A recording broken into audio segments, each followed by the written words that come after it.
Here's how I would do the X-Men in the MCU.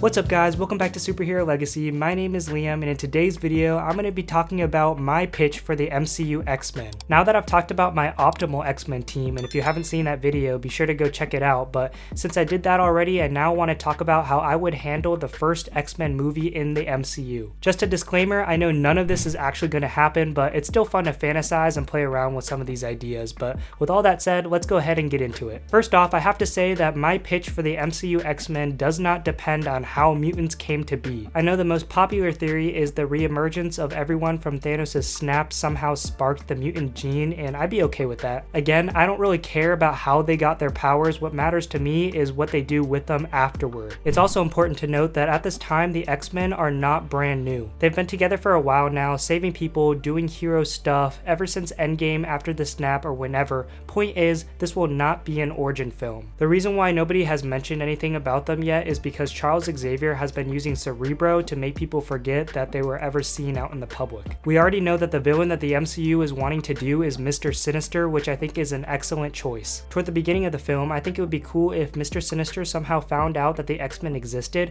and destroyed Cerebro so that they would have no means to protect their secret identities. Later on, Mr. Sinister, since he's a scientific genius, will make clones of himself to wreak havoc and put the lives of people in danger. The X-Men will be forced to act, and Mr. Sinister will intentionally expose the team and all mutants to the public. Mr. Sinister will then be confronted by the government, who will make a deal with him. The deal will be that Mr. Sinister will make a mutant cure, and in return the government will offer him the money, resources, and facilities that will enable him to experiment on mutants when the government gets their hands on them. This aligns well with Mr. Sinister's whole character because he is a super genius who is dedicated to studying and experimenting on mutants. The other thing that the government will give Mr. Sinister is protection from the mutant cure after he creates it, because we know that Mr. Sinister is a mutant himself who was given powers by Apocalypse. So he'll have immunity from his own mutant cure and from the crimes that the public obviously saw him create when he exposed the X-Men. At the end of the film, the X-Men will be trying to deliver justice to Mr. Sinister for the lives he took in his attack,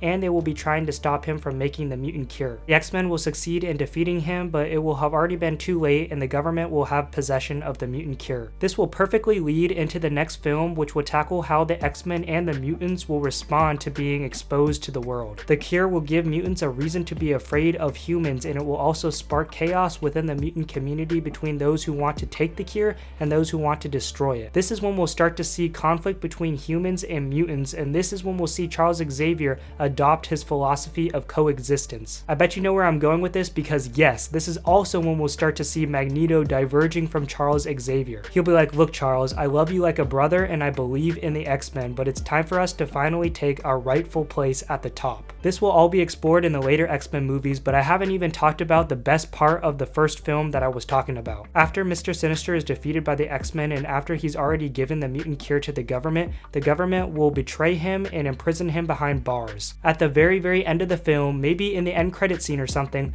we'll have someone break Mr. Sinister out of prison, and that someone will be none other than Apocalypse, the man who gave Mr. Sinister his powers. This whole movie, Mr. Sinister will have been working for Apocalypse the whole time. Apocalypse will have developed this entire strategy to destroy Cerebro, expose the mutants, get the government to recruit Mr. Sinister for his unique skills and his scientific expertise, and ultimately have Mr. Sinister get access to secret governmental information and find the coordinates of multiple hidden locations. Apocalypse knows that at these locations, the government is holding captured evil mutants, imprisoning them, torturing them, and weaponizing them. These evil mutants can be characters like Sabretooth, Omega Red, Juggernaut, Mystique, Emma Frost, Sebastian Shaw, Pyro, etc. This will all hint to Apocalypse freeing these evil mutants and convincing them to join his cause. So basically, in this first film, Apocalypse was the one behind everything, and he can be built up to be the X-Men's equivalent to Thanos, because the other Apocalypse that we got in the Fox universe was just not it. Come on guys, I know they're never gonna do this, but you can't tell me that this wouldn't be awesome. You can probably tell that I've been giving this a lot of thought. The X-Men are my all-time favorite group of superheroes, and it's important to me and a lot of other people that the MCU gets them right. This first movie plan would be a great segue to a lot of other future directions for the X-Men. I know none of this will actually happen, but it's still fun to think about, and you can let me know what you all think.